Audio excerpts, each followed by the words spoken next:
तो प्यारे बच्चों, एक बार फिर से आप सबका स्वागत है आपकी हिंदी की कक्षा में। आज हम गद्य में स्वयं प्रकाश जी का प्रथम जो पाठ हमारे पास है, नेताजी का चश्मा, उसके बारे में समझेंगे। सबसे पहले हम लेखक का परिचय देख लेते हैं। स्वयं प्रकाश जी का जन्म 1947 में इंदौर मध्य प्रदेश में हुआ था। मैकेनिकल इंजीनियरिंग की पढ़ाई की इन्होंने, फिर एक रेप्यूटेड कंपनी में, इंडस्ट्रियल कंपनी में नौकरी करने लग गए।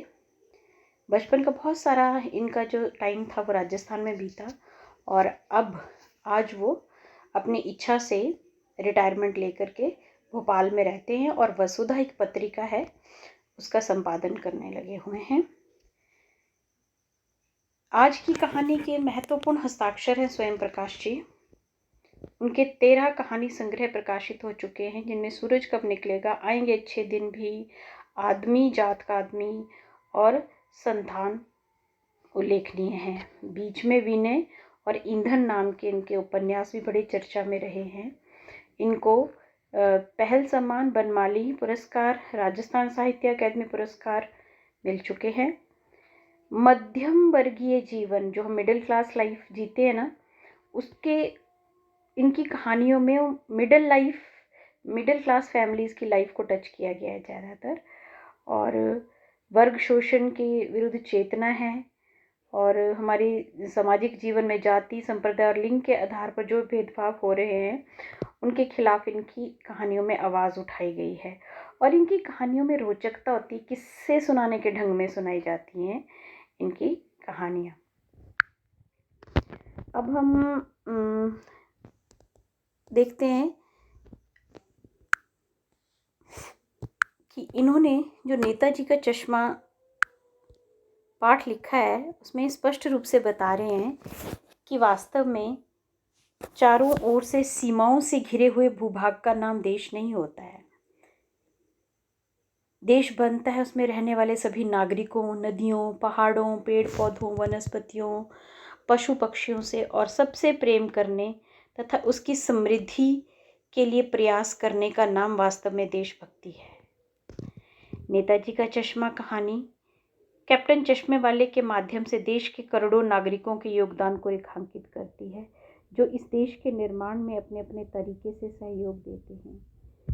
कहानी ये कहती है कि बड़े ही नहीं, बच्चे भी देश के निर्माण में शामिल होते हैं। अब वास्तव में क्या बताया गया है इस कहानी में कि हम लोगों की ये धारणा होती है कि हम किसको बोलते हैं, देशभक्त, जो देश के लिए जो फौज में हो या देश की सीमाओं की रक्षा कर रहा हो या देश के लिए अपनी शहादत दे दे, उसको देशभक्त माना जाता है। परंतु हम लोग कहते हैं, परंतु वास्तव में जो देश के लिए शहीद होने वाले लोगों के प्रति भी, अपने देश की संपत्ति के प्रति, अपने देश की भूमि के प्रति, अपने देश के संसाधनों के प्रति, अपने देश के संविधान के प्रति सम्मान का भाव रखता है, श्रद्धा का भाव रखता है, वो व्यक्ति भी देशभक्त कहलाता है। ऐसा ही इस कहानी के पात्र है कैप्टन चश्मे बेचने वाला, जो वास्तव में लंगड़ा है, परंतु उसके मन में अपने देश के लिए शहीद होने वाले हमारे देश के बलिदानियों के प्रति, जिन्होंने आज़ादी की लड़ाई के लिए अपना जीवन बलिदान कर दिया, उन देश भक्तों के प्रति अपार श्रद्धा और सम्मान का भाव मौजूद है। और इसी भाव के अंतर्गत वो अपना कर्म करता है, जिसके करके लोग उसका मजाक भी उड़ाते हैं, परंतु अपनी इसी विशेषता के कारण वो एक महान देशभक्त कहलाता है। अब हम पाठ पढ़ना शुरू करते हैं। हालदार साहब को हर 15वें दिन कंपनी के काम के सिलसिले में उस कस्बे में से जाना पड़ता था। अब यहाँ पर क्या है, हालदार साहब हुए कोई कंपनी का कोई प्रतिष्ठित अधिकारी, किसी कंपनी का कोई प्रतिष्ठित अधिकारी, वो किसी काम के सिलसिले में कस्बे में से होकर के गुजरते थे। और कस्बे के बारे में बताया गया है कि कैसा था कस्बा, बहुत बड़ा नहीं था, जिसको पक्का मकान कहा जा सके वैसे कोई थोड़े बहुत मकान ही थे, और जिसे बाजार कहा जा सके वैसा एक ही बाजार था। मतलब उस कस्बे में कुछ गिने चुने पक्के मकान और छोटा सा बाजार था। कस्बे में एक लड़कियों का स्कूल था और एक लड़कों का स्कूल था। और क्या क्या चीज़ें थी और क्या विशेषताएं कस्बे की, कि एक लड़कियों का स्कूल था और एक लड़कों का स्कूल था, और एक सीमेंट का छोटा सा कारखाना भी था। 2 ओपन एयर थिएटर थे, सिनेमा घर थे। एक ठो नगर पालिका भी थी। नगर पालिका थी तो कुछ ना कुछ करती भी रहती थी, कुछ ना कुछ काम करती रहती थी। कभी सड़क पक्की करवा दी, कभी कुछ पेशाब घर बनवा दिए, कभी कोई सड़क बना दी, तो कभी कोई छतरी बनवा दी कबूतरों के लिए, तो कभी कभी सम्मेलन करवा दिया। ये काम किसके थे? नगर पालिका। एक नगर पालिका थी उस कस्बे में जो ये काम करती थी। क्या क्या काम करती थी? कोई सड़क पक्की करवा देती थी, कभी कुछ पेशाब घर बनवा दिए, कभी कबूतरों के लिए छतरी बनवा दी, तो कभी कभी सम्मेलन करवा दिया। इसी नगर पालिका के किसी प्रशासनिक अधिकारी ने एक बार शहर के मुख्य बाजार के मुख्य चौराहे पर सुभाष चंद्र बोस की एक संगमरमर की प्रतिमा लगवा दी। ये कहानी उस प्रतिमा बल्कि उसके भी एक छोटे से हिस्से के बारे में है। तो ये जो नगर पालिका थी, इसका ही कोई एडमिनिस्ट्रेटिव ऑफिसर था, कोई प्रशासनिक अधिकारी था। और फिर एक बार उसने क्या किया कि इस जो शहर था, कस्बा था, उसके मुख्य बाजार के मुख्य चौराहे पर नेताजी सुभाष चंद्र बोस जी की एक संगमरमर की मूर्ति लगवा दी थी, प्रतिमा लगा दी थी। ये कहानी पूरी की पूरी उस प्रतिमा या यूं कहें कि उसके भी एक छोटे से हिस्से के बारे में है। पूरी बात तो पता नहीं, लेकिन लगता है कि देश के अच्छे मूर्तिकारों की जानकारी नहीं होने और अच्छी मूर्ति की लागत अनुमान और उपलब्ध बजट से कहीं ज़्यादा होने के कारण काफ़ी समय ऊहापोह और चिट्ठी पत्री में बर्बाद हुआ होगा। शासनावधि समाप्त होने की घड़ियों में किसी स्थानीय कलाकार को ही अवसर प्रदान किया गया होगा और अंत में कस्बे के इकलौते हाई स्कूल के इकलौते ड्राइंग मास्टर, मान लीजिए मोतीलाल जी को ये काम सौंप दिया गया होगा, जो महीने भर में भी पटक देने का विश्वास दिला रहे थे। अब बताया जा रहा है कि ये मूर्ति कैसे पहुंची उस चौराहे तक, कि पूरी की पूरी कहानी तो नहीं पता लग पा रही थी, परंतु जहाँ तक लगता था कि जो कस्बे के प्रशासनिक अधिकारी मूर्ति बनवाना चाहते थे, उनको देश के अच्छे मूर्तिकारों के विषय में कोई नॉलेज नहीं थी, पता नहीं था। और फिर ये भी था कि उनके पास बजट कम था और उनकी क्योंकि ड्यूरेशन ख़त्म हो रही थी, उनकी शासन अवधि ख़त्म होने जा रही थी, तो समय भी कम था और उपलब्ध उनके जो बजट था उनके पास वो कम था। तो फिर ऐसा ही उनका मतलब इसी ऊहापोह मीन्स कश्मकश में, इसी कश्मकश में काफ़ी सारा टाइम उनका बर्बाद हो गया। और फिर अब उन्हें लगा कि अब तो इनके शासन का टाइम पूरा होने जा रहा है, तो अब अगर ये बीत जाएगा तो फिर अगली बार हम किस बेस पर आएंगे जनता के सामने कि हमने क्या क्या काम किया हुआ है। तो तब डिसाइड किया गया कि क्यों ना किसी स्थानीय कलाकार को ही ये काम दिया गया। और फिर अंत में ये डिसाइड किया, ये तय किया गया, अंत में सब ने मिलकर के निर्णय लिया कि हाई स्कूल के इकलौते मास्टर, मान लीजिए उनका नाम मोतीलाल जी है, उनको ये काम सौंप दिया गया।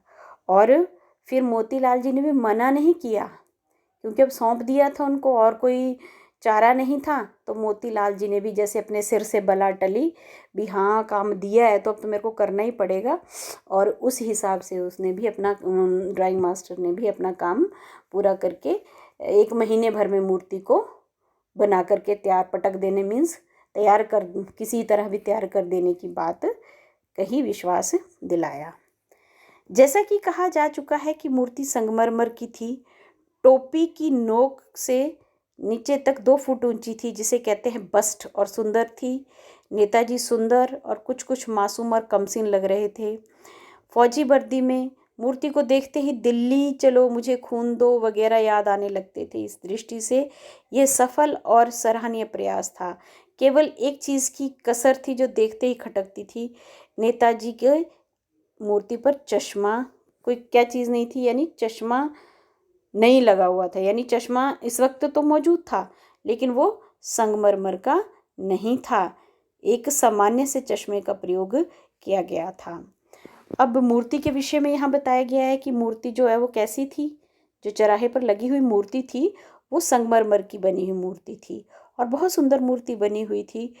टोपी की नोक से लेकर के नीचे तक कोई 2 फुट ऊंची थी, मतलब बस्ट तक थी, पूरी मूर्ति नहीं थी, बस्ट तक मूर्ति थी और सुंदर बनी हुई थी।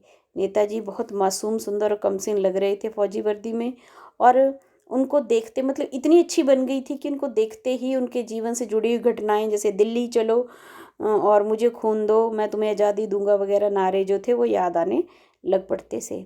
तो अगर कोई चीज़ जो है अपना जो उसका उद्देश्य होता है उसको हल कर दे, जैसे मूर्ति जो थी वो नेताजी के विषय में और उनके द्वारा किए गए कार्यों के विषय में याद दिला रही थी, तो इसका मतलब ये प्रयास अब सफल था। मतलब हम किसी भी महान व्यक्ति की मूर्ति इसलिए लगाते हैं ना, ताकि उनकी जो कंट्रीब्यूशन है, समाज के लिए जो योगदान है, वो उस मूर्ति को देख के वो याद आ जाए। तो वैसा ही कुछ इस मूर्ति को देख करके होता था, याद आता था नेताजी के बारे में। तो इसके करके ये एक सफल प्रयास था ड्राइंग मास्टर जी का। पर एक ही कमी थी, कसर थी उस मूर्ति में, कि उसमें जो चश्मा लगा हुआ था वो संगमरमर का नहीं था, वो एक असली का चश्मा था, एक सामान्य चश्मा जैसे होता है। तो कैसा था ये चश्मा? चौड़ा काले फ्रेम वाला चश्मा जो था वो मूर्ति को पहना दिया गया था।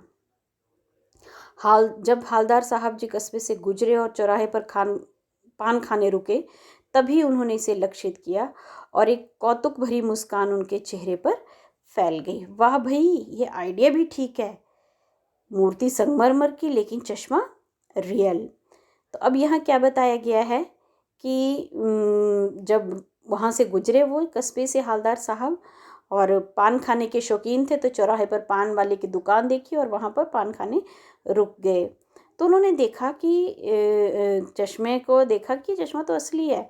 तो उनके चेहरे पर एक कौतुक भरी, मीन्स विस्मय, हैरानी भरी, खुशी भरी मुस्कान फैल गई और उनके मुंह से निकला कि वाह भाई, क्या आइडिया है, मूर्ति संगमरमर की लेकिन उस पर चश्मा रियल।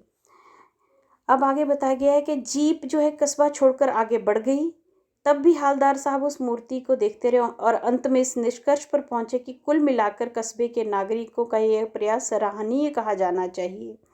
महत्व मूर्ति के रंग रूप या कद का नहीं, परंतु ये है कि जो मूर्ति बनाई गई है उसमें प्रयास पूरी तरह किए गए, वरना देशभक्ति तो आजकल मजाक की चीज़ होती जा रही है। अब जब मूर्ति देखी उन्होंने पूरी की पूरी, तो इस निष्कर्ष पर निकले कि ये जो कुल मिलाकर के मूर्ति लगाने का काम है, यानी कस्बे के लोगों का प्रयास जो है सराहनीय है। और उस पर भी ये जो साथ में असली वाला, रियल वाला चश्मा लग जाता है, उसके करके तो पता लगता है कि वास्तव में इस कस्बे में देशभक्त लोग मौजूद हैं।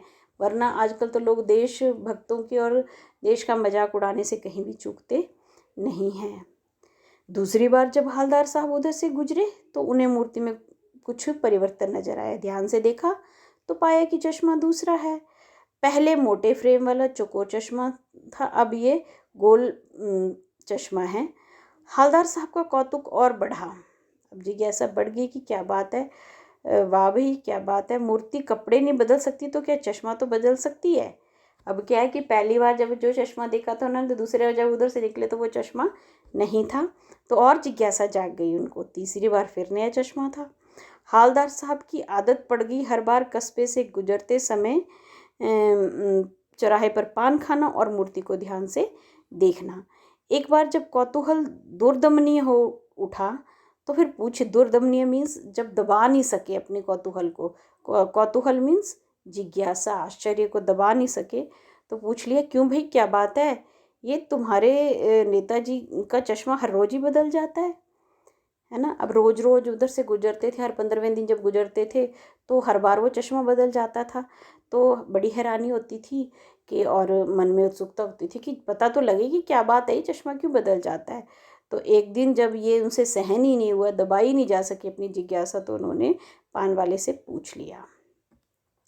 पान वाले के मुंह में, खुद के मुंह में पान ठूंसा हुआ था। वह एक काला मोटा आदमी था। हालदार साहब का प्रश्न सुनकर वह आंखों आंखों में हंसा और मोटा आदमी था तो उसकी तोंद थिरकी।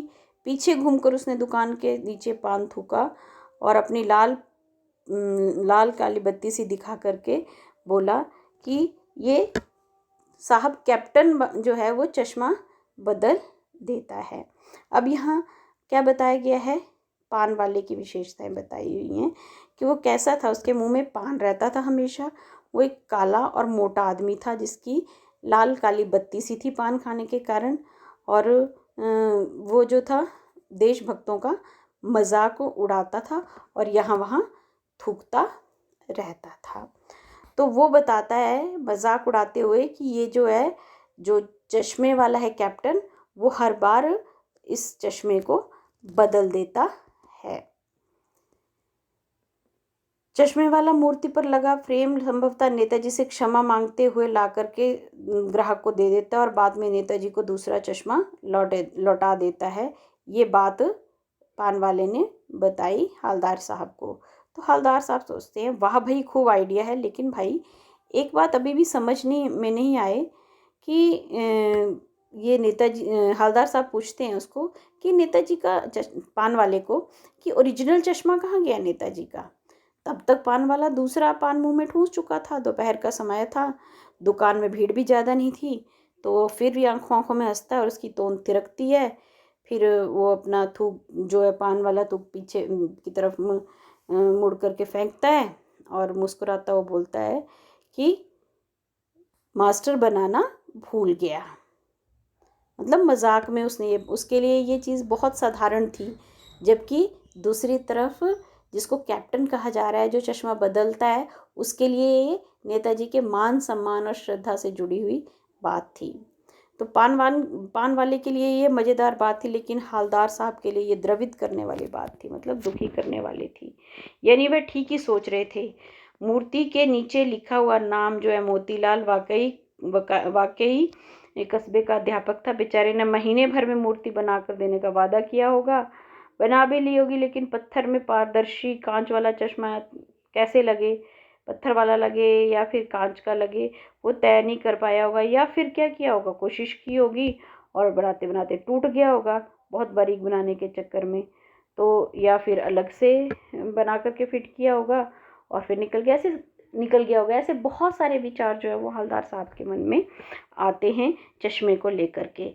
और ये सब कुछ हवलदार साहब को बहुत विचित्र और कौतुक भरा लग रहा होता है। वो क्या है, थोड़े खोए खोए से रहते हैं और पान के पैसे चुका करके चश्मे वाले की देशभक्ति के समक्ष नतमस्तक होकर के, मतलब पूरी तरह से उसकी भक्ति के लिए उनके मन में श्रद्धा भाव आ जाता है पान वाले के मुंह से बातें सुन करके।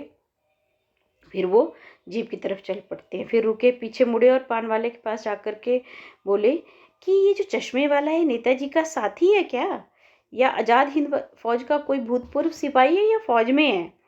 तो इस टाइम तक जो पान वाला था वो नया पान खा रहा था, तो पान पकड़े अपने हाथ को मुंह से ढक करके उसने हवलदार साहब की ओर ध्यान से देखा और फिर अपनी लाल काली बत्ती सी दिखा करके मुस्कुराते बोला, नहीं साहब, वो लंगड़ा क्या जाएगा फौज में, पागल है पागल, वो देखो वो आ रहा है, आप उसी से बात कर लो, फोटो वोटो छपवा दो उसका अखबार में, कोई इनाम विनाम दिलवा दो उसको। अब क्या है कि इसके बाद देखते हैं सामने की तरफ हवलदार साहब तो क्या देखते हैं कि जो सामने एक लंगड़ाता हुआ आदमी, पतला मरियल दुबला सा व्यक्ति चला आ रहा है और जिसके हाथ में एक डंडा है और उसके ऊपर एक तख्ती लगी है, उस पर उसने काफ़ी सारे अलग अलग शेप वाले, अलग अलग आकार वाले चश्मे उसने लटका रखे हुए हैं। हाथ में एक अटैची सी ले रखी है, संदूकची ले रखी है। ऐसे ही वो लंगड़ाता हुआ आगे चला आ रहा है और वो क्या करता है, अपना जो चश्मा है, जो उसके हाथ में उसने तख्ती पकड़ी हुई है जिस पर कि जो डंडा पकड़ा हुआ है, छड़ी पकड़ी है, उसके ऊपर जो तख्ती है जिसके ऊपर चश्मे टंगे हुए हैं कील ठोक करके, वो एक बंद दुकान के सहारे टिका देता है। अब देख करके उसे पता चलता है हवलदार साहब को कि वास्तव में ये ये व्यक्ति है चश्मे वाला, जिसकी कोई अपनी दुकान भी नहीं है, बेचारा यहाँ वहाँ घूम करके जो है वो चश्मे बेचता है। एक लकड़ी की डंडी के ऊपर एक तख्ती लगाई हुई है चपटी, और उसके ऊपर अलग अलग आकार के रंगों के चश्मे लगाए हैं, परंतु बिना चश्मे की नेताजी की मूर्ति उसको बहुत दुखी करती है। उसे लगता है कि अपमान है नेताजी का, तो फिर वो अपने पास से जैसे भी उसके पास चश्मे होते हैं वो उनमें से कोई एक चश्मा जो है फ्रेम उधर नेताजी की मूर्ति पर लगा देता है। यदि कोई ग्राहक उसको मांग ले, उस तरह की आकार वाली फ्रेम वाला चश्मा मांग ले, तो वहाँ से निकाल करके वो ग्राहक को दे देता है और दूसरा उस जगह पर लगा देता है। अब जो है हवलदार साहब के मन में उस चश्मे वाले के लिए अपार श्रद्धा का भाव पैदा हो जाता है, और फिर वो सोचता है पान वाले के लिए कि देखो कैसे लोग हैं आज, कैसी दुनिया है जो देश और देशभक्तों के लिए जो मान सम्मान का भाव रखते हैं, उन लोगों का मजाक उड़ाती है और खुद के लिए बिकने के मौके ढूंढती है। मतलब पान वाला जो है अपनी बिक्री के तरीके ढूंढ रहा है, क्योंकि हवलदार साहब जो है वो उसके पास पान खाने जाते हैं, तो वो ऐसी मीठी मीठी बातें करके अपना पान बेचता है, परंतु उनका किसका मजाक उड़ाता है, कैप्टन चश्मे वाले का मजाक उड़ाता है। तो उसकी देशभक्ति के आगे हवलदार साहब जो है नतमस्तक हो जाते हैं। फिर ये प्रक्रिया चलती रहती है, हर 15वें दिन आना जाना होता है हवलदार साहब का उस कस्बे के में से। वहाँ रुकते हैं चौराहे पर, फिर देखते हैं उस मूर्ति को, नए नए वो बदले हुए होते हैं फ्रेम चश्मे के। अब एक बार क्या होता है कि वहाँ से गुजर रहे देखते हैं कि मूर्ति पर कोई चश्मा ही नहीं है। फिर देखते हैं कि चश्मा ही नहीं है, तो देखते हैं सारा बाज़ार बंद है, पान वाले की दुकान भी बंद है। फिर अगली बार जब उधर से गुजरते हैं तो पान वाले के पास पहुंचते हैं, भी आज भाई ये अब क्या बात भी है, चश्मा लगाना ही भूल गया क्या कैप्टन जो है मूर्ति पर। तो जो पान वाला है वो अपनी आंखें पोंछता है, उसकी आंखों में आंसू आ जाते हैं और बोलता है साहब कैप्टन मर गया।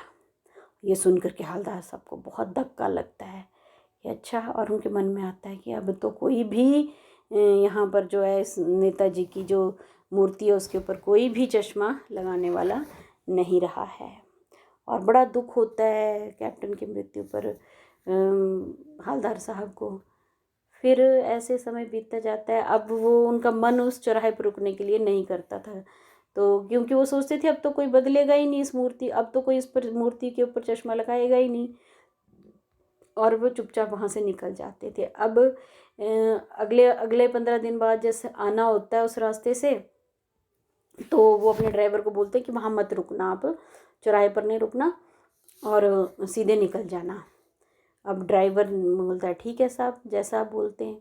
और वो जैसे उधर से निकलते हैं देखते हैं हवलदार साहब अरे चश्मा लगा हुआ है, वो ज़ोर से चीखते हैं रोको, और ज़ोर से ब्रेक लगती है उनकी जीप को, और लगभग जीप के रुकते ना रुकते वो कूद करके बाहर निकलते हैं। देखते हैं सामने मूर्ति पर एक चश्मा लगा हुआ है, बड़े नज़दीक जाके देखते हैं तो क्या सरकंडे का बना हुआ चश्मा है। सरकंडे घास होता है, तो उसका बना हुआ गोल गोल चश्मा जो है वो लगा हुआ है नेताजी की मूर्ति पर। और पता करने पर लगता है पता कि अब एक बच्चा जो है उसने ये बना करके लगाया है।